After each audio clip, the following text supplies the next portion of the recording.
have discipline to study, you need to be consistent, and you need to focus. So one, if you want to be productive in your study session, you need to create an environment that enables you to study.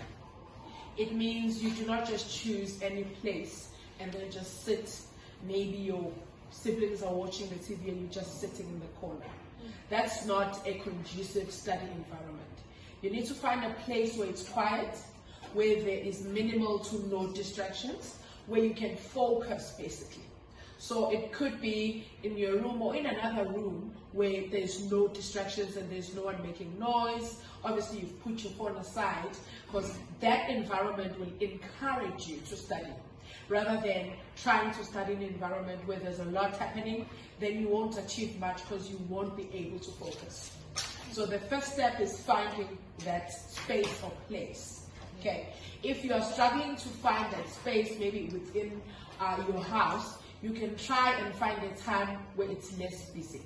Maybe some of your younger siblings have gone to sleep.